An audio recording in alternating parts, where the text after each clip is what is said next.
Bonsoir à toutes et à tous. Je vous retrouve donc en cette fin de journée pour le début d'une séquence qui va se prolonger demain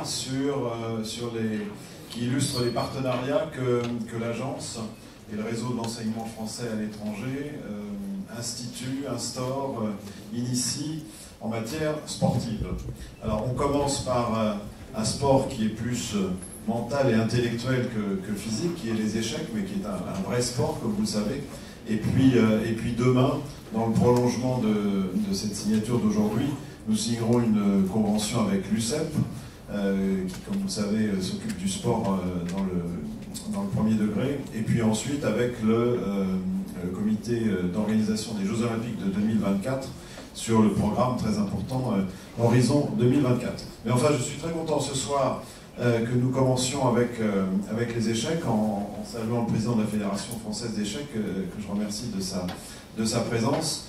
Cette signature est la suite d'un premier contact que nous avions eu il y a quelques mois, où nous étions vus donc pour voir un petit peu ce qui pouvait être fait entre, d'une part, l'agence, donc le réseau des établissements scolaires français à l'étranger, et puis la Fédération française des échecs. Tout simplement, eh bien, pour mieux diffuser l'enseignement, la pratique des échecs dans les établissements scolaires français, donner plus de visibilité, de retentissement à cette activité à la fois, encore une fois, sportive, mais aussi, bien sûr, pédagogique, intellectuelle. J'ai pas besoin de vous dire évidemment tout l'intérêt, en dehors du plaisir qu'il y a à jouer aux échecs, tout l'intérêt pédagogique qui existe et tout ce qu'on peut faire au travers du jeu d'échecs, dans lequel la tradition, la réputation française n'est plus à faire. Donc ce premier contact a donné lieu à ce texte, à cette convention que nous allons signer dans un instant, et qui est, au-delà du texte lui-même, qui est surtout vraiment une façon de pérenniser, de consacrer, de concrétiser ces échanges, ce partenariat qui, dorénavant, donc, va exister entre la Fédération française des échecs et la UEFA, et que vous aurez bien sûr l'occasion de faire vivre dans vos établissements dans quelques mois, quand vous rejoindrez vos nouveaux postes.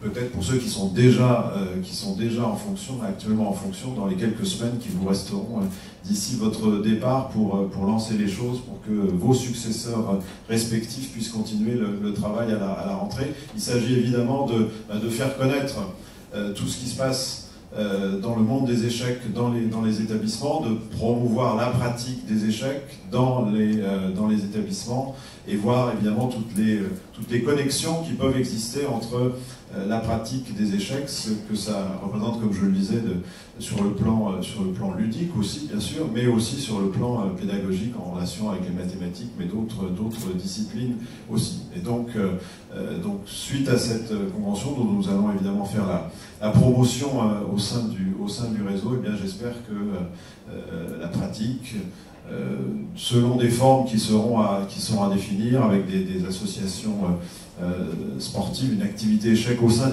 des associations sportives qui existent ou qui vont exister dans tous les établissements, et puis aussi des occasions bien sûr d'échanges, de compétition entre établissements, et là je dirais toutes les initiatives seront les bienvenues entre établissements dans un pays, dans une zone, et participation aussi à des compétitions plus larges, puisque c'est le sens de ce que nous souhaitons faire d'une façon générale. On en reparlera demain en matière sportive, c'est-à-dire vraiment non seulement développer la pratique de chaque activité physique et sportive dans les établissements, mais accroître les échanges entre établissements, profiter du réseau des 492 établissements, et puis aussi, et ça c'est la nouveauté je dirais depuis quelques mois, inscrire les établissements et donc les élèves des établissements scolaires français à l'étranger dans le réseau, alors là plus global, du sport scolaire et de tout ce qui se fait en France,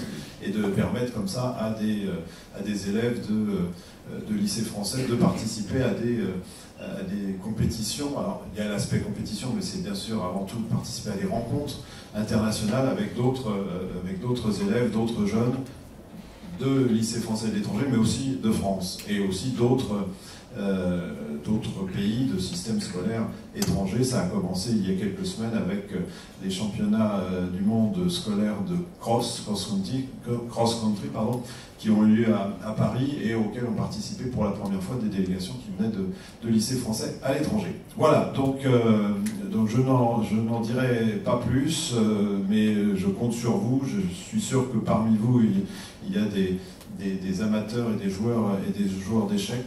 Et de toute façon, je compte sur vous pour faire vivre ce nouveau partenariat dans vos établissements. Et je crois que tous ceux qui aiment les échecs et tous ceux qui, grâce à ces nouvelles initiatives, découvriront cette activité formidable, pourront en profiter, et que tous les établissements pourront en profiter. Voilà, encore une fois, merci à la Fédération française des échecs, et je passe la parole à son président, et puis ensuite on procédera à la signature.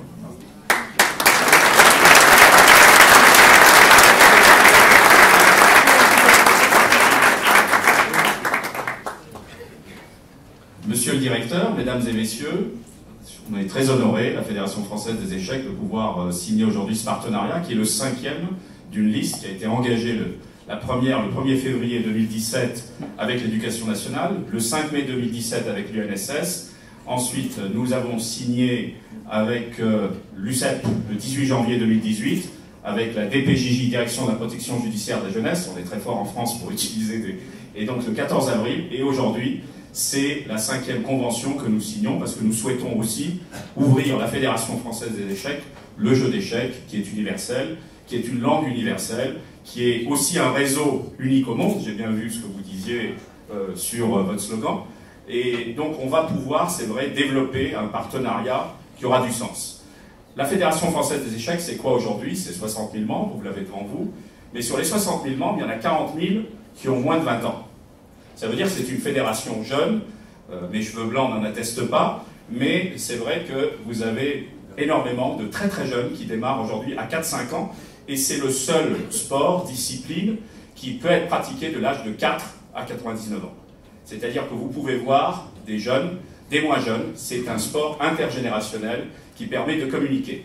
C'est une des 5 disciplines, avec les mathématiques, l'informatique, la musique, les langues, qui permet à un jeune sans force, sans expérience, en ayant compris les mécanismes, de surpasser des adultes. Et donc ça devient un outil, un levier absolument extraordinaire, et c'est ce que nous pourrons utiliser. Par ailleurs, j'en parlais avec M. Masseglia, qui est le président du CNOSF, récemment, et le jeu d'échecs est probablement l'un des rares e-sports où le réel et le virtuel sont conjugués, mais de la même manière. C'est-à-dire quand vous jouez au foot, que vous faites de la console, et que vous prenez un ballon pendant 3 mètres, on va le voir très vite si vous n'êtes pas un bon joueur de foot. Aux échecs, quand vous allez jouer sur un échiquier, et quand vous allez jouer sur Internet, au moment où nous parlons, il y a des millions de personnes qui sont en train de jouer actuellement sur le net. Donc on a le réseau du net, la technologie, permet aux échecs d'être un e-sport absolument extraordinaire. Et c'est vrai qu'avec votre réseau de 492 établissements, l'an dernier il y avait 342 000 élèves, c'est ce que j'avais entendu, on a la possibilité, c'est vrai, de créer des choses que nous n'aurions pas pu penser auparavant, parce qu'on abolit les barrières, les frontières, et on diminue les coûts. Donc voilà pas mal de pistes sur lesquelles nous pouvons tous travailler.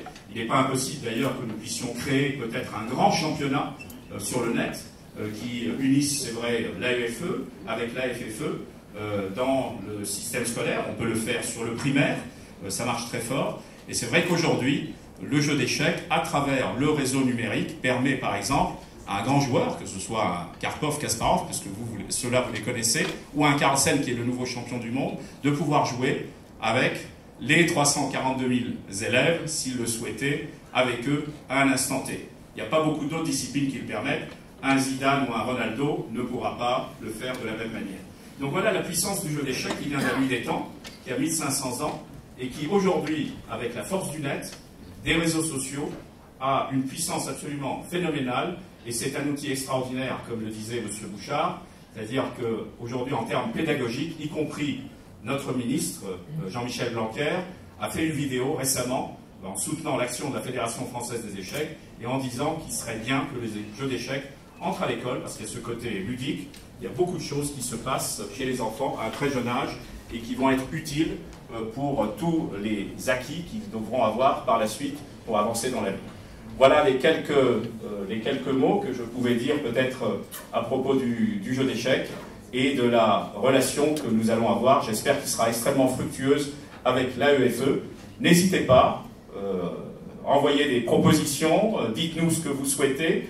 Il y a des pays où le jeu d'échecs est très fort, la Russie par exemple, ça on peut vous le dire, puisqu'il y a une tradition. Et puis le jeu d'échecs a toujours été transporté géopolitiquement. C'est-à-dire qu'au XVe siècle, c'était les Espagnols, pendant la Conquista, qui avaient le meilleur joueur, qui s'appelle Ruy Lopez. Et aujourd'hui, il y a une ouverture qui s'appelle l'ouverture espagnole, c'est l'ouverture Ruy Lopez. Au moment de la Renaissance italienne, c'était Leonardo, qui était un Italien, et parce que les joueurs d'échecs étaient abrités comme les peintres et les musiciens dans les cours des rois, et donc c'était les meilleurs joueurs. Au moment de la Révolution française, juste avant, c'était un dénommé François-André d'Alicante, dit Philidor, qui a sa statue au frontispice du Palais Garnier, et qui n'était pas très bon politique, il est resté royaliste, il est mort en exil à Londres en 1795. Ensuite, au moment de la révolution industrielle, ce sont les Anglais qui instaurent la notion du temps, puisqu'aux échecs, il y a 3 joueurs, il y a les blancs, les noirs et le temps, et donc time is money, et donc ils instaurent ça, et ce sont les Anglais qui dominent pendant cette époque, jusqu'à Bismarck, où la Prusse aussi fait des progrès remarquables. Ensuite, vous avez quelques exemples comme Capablanca, qui était un Cubain, et puis vous avez la période soviétique, au moment où l'Union soviétique décide que le jeu d'échecs doit être un étendard. Et aujourd'hui, vous avez les Chinois et les Indiens, qui sont parmi les plus forts au monde. C'est-à-dire que le jeu d'échecs a toujours épousé, depuis la nuit des temps, depuis à peu près 5-6 siècles, les forces politiques, économiques et géostratégiques du moment. Donc nous avons un outil absolument extraordinaire. Aujourd'hui, nous portons cela avec la Fédération française des échecs, et nous serons très heureux de pouvoir avancer avec vous sur ce sujet. Merci beaucoup.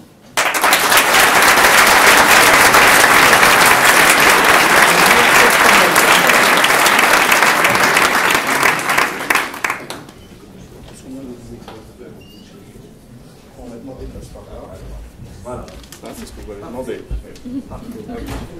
Ouais, chacun.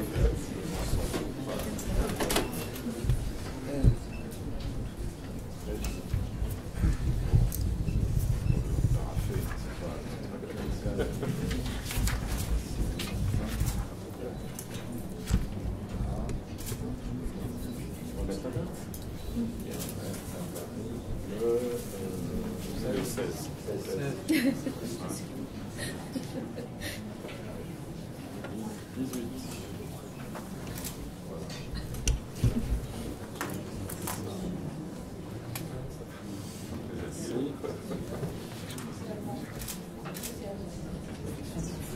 Et voilà.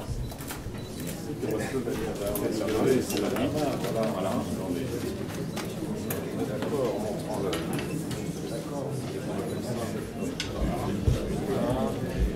Voilà.